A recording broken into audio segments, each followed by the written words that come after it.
Kas tas? Kas tas? Tā jau runā, ka nekas nav tik patstāvīgs kā pagaidu lietas. Es ceru, ka tas neatieksies uz mani, jo šajā gadījumā šis Opel Astra G 2000. gada 1.8 benzīna autiņš ir mans pagaidu autiņš. Lai gan vēl pāris gadi, un tas jau būs vēsturisks spēkrats, un tad tas varētu būt varbūt pastāvīgs. Bet katrā gadījumā ne šajā komplektācijā, ne šajā stāvoklī un vispār, ja. Šis video būs par šo, ejam pastīties. Kāds tad ir mans stāsts, kāpēc es šo mašīnu nopirku? Vispār tik vecs, un es nekad mūžā nedomāju, ka man vēl būs tik vecs mašīna pēc tā Bembja, ja. Atcerieties, 94. gada E36, ja, Bembjas tikdiena, ja, ko es filmēju. Es pēc tās mašīnas negribēju vairs pirkt 20 gadus vecas mašīnas, bet redz, kā dzīvē viss, kas notiek, un man tagad tāda mašīna ir. Kāpēc es to nopirku? Kā jūs ziniet, iepriekšējā video jau minēju, kad 7 mēnešus dzīvoju Spānijā, un jūnijā atgriezos atpakaļ. Starp citu, tie, kur grib zināt, kā es aizbraucu uz Spāniju, kā ir dzīvot Spānijā, un vispār, vai Spānijā ir forši, ja, teiksim tā, ja šis video savāks 1000 laikus, uzfilmēšu video, visu pastāstīšu. Bet ne par to es stāstu. Kāpēc nopirku šo mašīnu? Atgriežoties no Spānijas, līdz oktobrim, rupi runājot, es to laiku visu nobumbulēju, neko nedarīju, atpūtos, ja kā es visiem teicu. Bet man palika garlaicīgi, un tad es oktobrī diezgan aktīvi sāku meklēt darbu, diezgan ātri arī to atradu, un tad bija jautājums, kā es nokļūšu uz darbu, ja, jo es nedzīvoju Rīgā, es dzīvoju Ķekavā, un tad no Ķekavas uz Rīgu jābrauc, tur vispār otrā Rīgas galā, tas ir arī vēl stāsts, kā tur nokļūt. Sākumā domāju, braukšu ar Boltu, City bija, kas mums tur vēl ir, vai ne, tās koplietošanas platformas. Un ātri vien sapratu, ka uz to nevar paļauties, jo es pastāstīšu, kas man bija. Es norezervēju mašīnu iepriekšējā vakarā uz 12 stundām ar domu, ka no rīta pamodīšos, man tā mašīna būs, un es mierīgi varēšu aizbraukt bez nekādām problēmām. Jo no rīta, kā jūs saprotat, visiem vajag tās mašīnas, un tas, kurš pirmais mostās, tas, teiksim tā, pirmais arī to ņem. Es norezervēju iepriekšējā vakarā uz 12 stundām, tā, lai no rīta nebūs stresiņš. Tāds laimīgs eju gulēt. No rīta pamostos, skatos, nav man vairs rezervācija un paziņojums no Bolta, ja? Jūs neatvērāt mašīnu 4 stundu laikā, kaut kā tāds paziņojums bija, un mēs atcēlām rezervāciju. Bolt, jautājums tagad tev, ja? Kāpēc ir vajadzīga rezervācija? Ja jūs vienkārši to atceļat, kāds darbs tāpat maksāja par to? Neko, brauc ar sabiedrisko transportu no rīta, ja? Varat iedomāties, cik pārbāsts viss tur bija. Tas, teiksim, tā bija pēdējais piliens, jo tas nebija vienīgais stāsts ar tiem koplietošanas autiņiem, jo uz tiem nevar paļauties. Uz tiem nevar paļauties, jo vienu brīdi tu redzi viņu pie tavas mājas, ja, uzvalc kraklu, otrā brīdī vairs nav. Tad tās mašīnas ir tik, cik ir, un beigās tev jāstreso, kā tu kaut kur paspējas laikā, ja tev ir kaut kāda laicīga tikšanās vai uz treniņu vai kaut ko tādu. Tāpēc nolēmu nopirkt mašīnu. Aizmirsu pateikt vienu svarīgu lietu. Es jau te biju sakrāmējies, gribēju braukt projām, bet es atcerējos vēl vienu iemeslu, kāpēc es nopirku pagaidu auto. Braucot ikdienā ar koplietošanas mašīnām, tas beigās sanāk dārgi. Es tagad to pateicu, skatāmies tālāk video. Man bija, ir 4000 eiro, un domāju, pirmā iemaksa, bet pirmā iemaksa man nesanāk, jo es iepriekš dzīvoju Spānijā, un man nebija nekāds darba pieredzes te, un bankām vajag tos 3 mēnešus, ja, kad tu oficiāli nostrādā te, un tad tu vari paņemt. Labi, man nebija tās 3 mēnešu pieredzes. Labi, tad skatījos, ko es varu paņemt par 4 štukām. Par 4 štukām es varu paņemt tādu pašu Toyota Avensis, kāds man bija, bet zinot, ka viņiem ir problēmas ar galvas blīvi dīzeļiem, es atvainojos, ja es pišķīt papīdīšos. Jā, šitā labāk. Bet zinot, kādas viņiem var būt problēmas tiem dīzeļiem ar galvas blīvi, ja, ko tur atkal remonts ar štuku un sazinu vispār kādas īpašnieks to mašīnu ir uzturējis, es saprotu, ka es to negribu. Un par 4 štukām, tu neko tādu baigi svaigu nevar atļauties, jo tagad tās cenas tādas ir kosmosā. Es vienkārši skatījos, domāju, kā cilvēki var kaut ko atļauties. Jo par 4 štukām tāpat tev 10 gadus vecs mašīnas spīd, 10 plus gadi. Nu, neko. To, ko es gribēju, es nevarēju atļauties, un to, ko es negribēju, es varēju, bet, tad priekškam, ja? Tāpat tās, un saprotiet, ja? Tad kāda starpība, vai es braucu tad ar šitādu, ja? Ko es tāpat negribu, vai ar mašīnu par 4 štukām, ko es negribu, ja? Un tad tas bija mans lēmums, ja? Kad es atstāšu to naudu, nostrādāšu tos 3 mēnešus, un tad paņemšu normālu līzingā. Es gribu Toyota Avensis, pēdējo modeli, kas viņiem bija kaut kāds 2016. 18. gads, tur kaut kur ap 20 000. Nu jā, tad es sapratu, jā, kad es negribu tērēt naudu lietām, ko es negribu, un atradu SSA lētāko mašīnu, kurai bija tehniskā apskate uz gadu. Ja? Es šo mašīnu nopirku decembrī, svaigi iziet tehniskā apskate līdz 2024. gada decembrim. Es gribēju teikt pilnbāga dāvanā, bet nebija, jo pilnbāga pavisam noteikti dubulto šo auto vērtību. Bet, atcerieties to joku, ja, pa Opeļiem, ja, pilna bāga dubulto. Labi. Un es tāds domāju, ko es varu zaudēt, ja? Es varu zaudēt maz, jo šratā to mašīnu paņemtu pa 350 eirikiem, bet, ja man viss tā normāls sanāk, bez remontiem, bez nekā, tad es tāpatās plus mīnus nobraukšu tos 3-4 mēnešus, un pēc tam atkal par tiem 800-700 eiro to mašīnu pārdošu. Tā kā win-win, vai ne? Win-win. Ejam pastīties to mašīnu tuvāk, ja? Tad jā. Protams, jā. Skaidrs, ka 24 gadi tai mašīnai. Laka vairs nav, krāsa arī vairs tūlīt nebūs. Rūsa, jā. Bet apskatē tikai vieninieki. Labi, bija divnieks, parādīšu pa ko. Tā rūsa. Un šeit, pa šito bija divnieks, jo šeit bija uzgāzies koks. Te bija koks, redziet, visa stoika, ja, iemīcīta.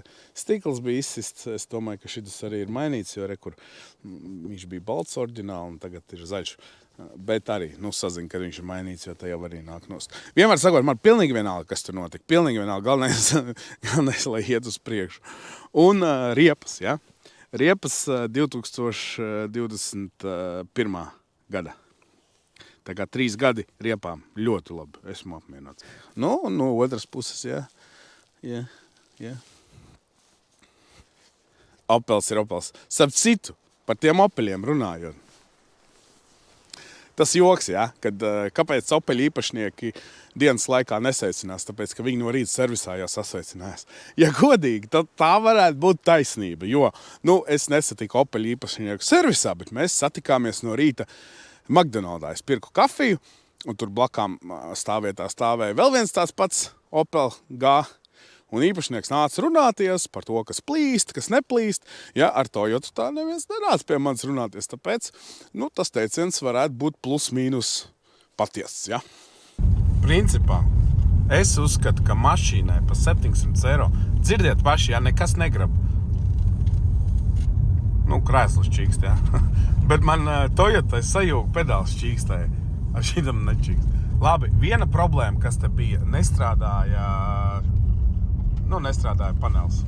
Nekā nebija, viss bija uz nulēm. Bet, nezinu, pats no sev salabojās, pašsalabojās, teiksim tā.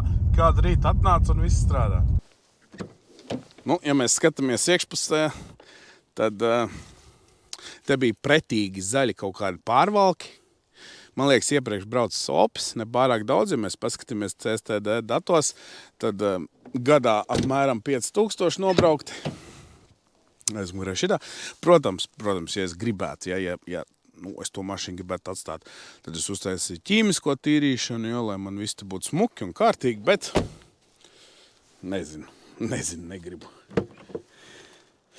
Un bagāžnieks, jā, dzirdam, jā, šito te. Stikls. Un šeit ir, kā var tikt klāt?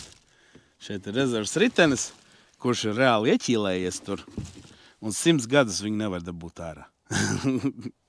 Tā kā cerēsim, ka Jā, te arī nav donkrats un nav atslēgas un nekā nav. Tāpēc ļoti cerēsim, ka nebūs jāmaina riepā un viss būs kārtībā. Redzam, jā, elektriskie automātiskie lokpacēlāji strādā abi divi. Elektriskais spoguļu regulējums, jā, tas gan nestrādā. Šeit jau ir, jā, jau nolikts par rokai, jā, nu skaidrs, jā. Nu, un tā izstās Opels, jā.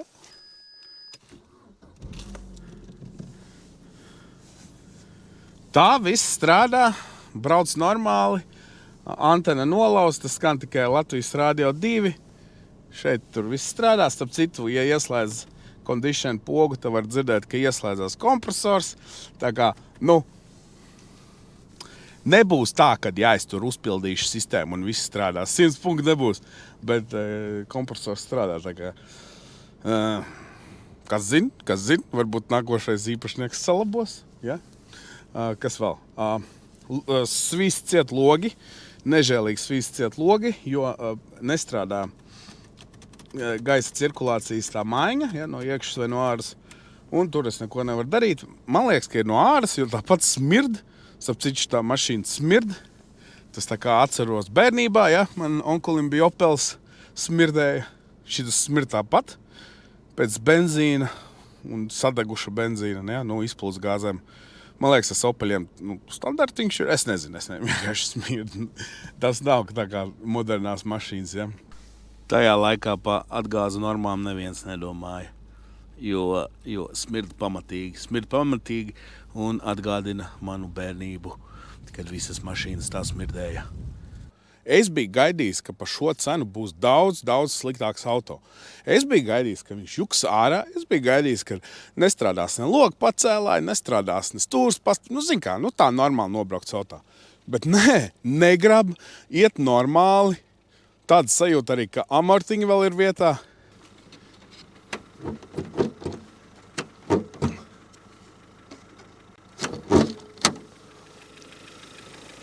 Es jau domāju, kad es nofēlošu un nevarēšu atvērt.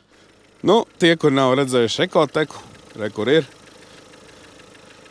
Zobsiks jāmaina pie 250 000, man tagad ir 230 000. Eļa mainīta pie nākošā maiņa 232. Tas respektīvi, ka principā pēc 2000 man jāmaina eļa. Bet eļa mainīta ir 20. gadā, respektīvi 2 gadus nav mainīta, 3, ja. Maz braukti, ja, ikdienā mašīna. Var redzēt pēc tiem attālumiem un apkopas laikiem. Bet, nu jā, bet apmēram šitā izstās. Eļas līmeni pārbaudīju. Tur viss kārtībā. Labi, ka tur nav kolhozs, jo parasti tik vecām mašīnām zem kapotu ir kolhozs. Visādi vadiņi un viss kaut kas. Tur viss ir normāli. Par laimi, nekas, nekas man nav noticis šo, cik es jau esmu nobraucis. Nu, pie 2000 es esmu nobraucis. Braucu 2,5 mēnešus, jā, kopš decembra. Tagad ir marts 2.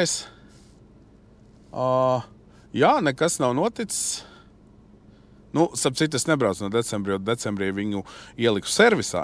Varbūt tāpēc es viņu dabūju tik lēti, jo viņai bija problēma, ka viņa uzsila, tad viņa slāpa nost. Nu, tu brauc un vienkārši izspied sajūgu un viņa noslāpst. Bet, nu, tu vari mierīgi iedarbināt atpakaļ, un ja nav baigie sastrēgumi, tad, principā, nav arī problēmas. Nu, es riskēju, ja? Es riskēju nopērkot tādu mašīnu. Nu, es lasīju fórumos, ka viena lieta varētu būt kompis, ja? Vadības bloks beigts, jo viņš atrodas tieši pie motora, ja, un baigi tur sakarst, un tad viss sakūst, un viss ir slikti. Vai arī vienkārši, nu, jānomaina tur, nezinu, spoles, vai kas tur, jā, blīvas un sveces, un kas tur. Starp citu, iepriekšējais īpašnieks šito mašīnu nopirka no Opja, un tad viņam viss gāja. Bet tad viņš gribēja ar viņu piedalīties rallijā, viņš šito mašīnu pirka, nu, priekš vienkārši winterbeaters, jā, iznīcināt viņu. Bet tad viņš sāka tur braukt par Rīgu, ja, tur pirkt detaļas un visu kaut ko, un viņš saprata, ka neiet, ja, kā slāpst nost, un tāpēc viņš teica, ka viņš tikai tāpēc arī gribēja viņu pārdot. Jo viņš vairs negrib čakarēties, viņš nomainīja vārstu blīvi, viņš nomainīja sveces, tas problēma neatrisināja, un viss viņam viss vienalga tagad tikt vaļā no tās mašīnas. Nu, un es nopirku, un es noriskēju. Un aizvedu uz servisu. Nu, decembrī, Ziemassvētkos neviens tur nestrādāja, un es šo mašīnu dabūju tikai janvārā 2. nedēļā. Aizbraucu uz servisu, nu, tur pateica, ka viņi slāpst, ka uzsilts un tā, un viņi tur ilgi meklēja pa lietu, jo, nu, it kā viss tur bija kārtībā, labi viņi redzēja, ka spolei korpus ir saplaisājis, un kaut kādam tur cilindram sit cauri aizdedzis šo svec elektrību, vienā saku, labi viņi nomainīja to aizdedzis spoli, cik viņi tur 75 eiro maksāja. Bet tas problēma neatrasēja, un viņi meklēja tālāk. Nu, es domāju, viss skaidrs, labi. Kompīti būs jāmaina, jā. Ar kompīti dabūt ir diezgan grūti, jo vecas mašīnas, un tu nopirksi kaut kādu šrotu kompi, un vienalga viņš būs, teiksim, saprotiet, jā. Es domāju, labi, viss būs jāmaina kompis, bet beigās viņš man zvana, jūsu mašīna ir gatava, brauciet, es jums izstāstīšu, kas tur ir. Es tāds, būs slikti, jā, bet viņš saka, mašīna gatava, un tad, labi, jā, aizbraucu. Aizbraucu. Viņš saka, jā, ilgi nevarējām atrast, kas pa lietu, bet izpūtējā bija iebāsts korķis. Šampaniešu korķis vai vīna korķis, vienalga kaut kāds korķis. Un tāpēc arī, tur slāpa un viss bija slikti tieši tāpēc. Saprotiet, risinājums, jā, korķi izņemt no izpūtēja. Haļava. Tas nozīmē, ka man ar šo mašīnu ir jābrauc. Un līdz šim brīdim nekas slikts nav noticis. Un ļoti ceru, ka arī nebūs. Bet tieši tagad man ir dilemma, ko man darīt. Apskate ir līdz decembrim, kā jau minēju. Respektīvi, es vēl pusgadu varu braukt, baigi nepārdzīvot, un ja viņi turpinās man šitā kalpot, es vispār bēdu nezināšu, jo patēriņš es jau nomērīju ir 7,8 litri uz 100. Tas ir apmēram tikpat, cik viņu eksploatācijas grāmatā norādīts, respektīvi nekas tur baigi diži nav mainījies patēriņa ziņā. Un jā, un tagad es tā domāju, vai man tiešām to mašīnu tagad ir jāpārdod. Jo es negribu tērēt to naudu. Es negribu tērēt to naudu mašīnām, jā. Nezinu, tagad ir, es nezinu, tagad ir pārdomas. Varbūt es braukšu ar šito, jo man principā pilnīgi vienalga ir, ja, no punkta A līdz punktam B apsties, atbrauc uz lauku māju, ja, uz vasarnīcu, bez problēmām no rīta uz darbu, atpakaļ mājās, visur tieku. Protams, tās 30 minūtes kauna, ja, kauna. Starp citu, jā, pastāstīšu par to 30 minūšu kaunu. Es nemaz nezināju, ka Latvijā vēl kaut kas tāds ir, jo es domāju, ka cilvēki ir palikuši inteliģentāki un gudrāki. Bet satiku benzīntaņu kā draugu, ja es tur uzpildu mašīnu, viņš tāds pienāk, čau, Jāni, kā iet, sen neredzēs un tā. Un viņš ieraudzīja, ka es braucu šito mašīnu. Viņš saka, Jāni, tu vadītājs, un tev nav tā nērti braukt ar šitādu mašīnu, jo viņš nezina, ka es aizgāju, ka es dzīvoju Spānijā un ka es aizgāju no iepriekšējās firmas, kuras biju tāds, nodaļas vadītājs. Un viņš tāds, Jāni, tu biji vadītājs, un tu esi vadītājs, un tev nav kauns braukt ar tādu mašīnu, ko par tevi padomās? Es vienkārši tāds veicīts, sorry, uz redzēšanos, man jāsteidzās, un es biju tik dusmīgs, jo kāda starpība ar kādu mašīnu cilvēks brauc. Tagad ir tāda laika, ka jebkurš var, kurš strādā, var paņemt nomaksā, sākot ar Daciju, beidzot ar kaut kādu Volkswagen, bet tas nenozīmē, ka tev ir nauda. Tas nozīmē vienkārši, ka tu pelni tik, lai varētu paņemt līzingu. Vai ne? Vai ne, ja? Tāpēc vērtēt cilvēku tagad pēc mašīnas mūsdienās, ar ko viņš pārvietojās. Labi, ja tev būs Porsche, jā, visu cieņu.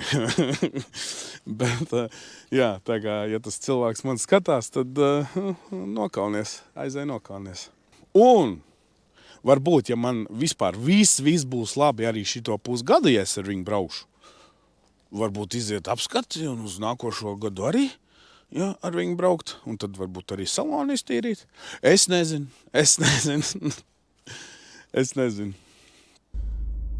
Čau, te Jānis no nākotnes. Es ļoti atvainojos, es esmu ļoti slikti sagatavojies šim video. Es atkal aizmirsu kaut ko pateikt, manuprāt, kas ir, par ko es arī biju pārsteigts, kad es sapratu, ka tas strādā. Pirmkārt, strādā traction controls. Jā, strādā. Un ziemā, jā, to pārbaudīju. Un strādā ABS, ko arī es ziemā izjūtu.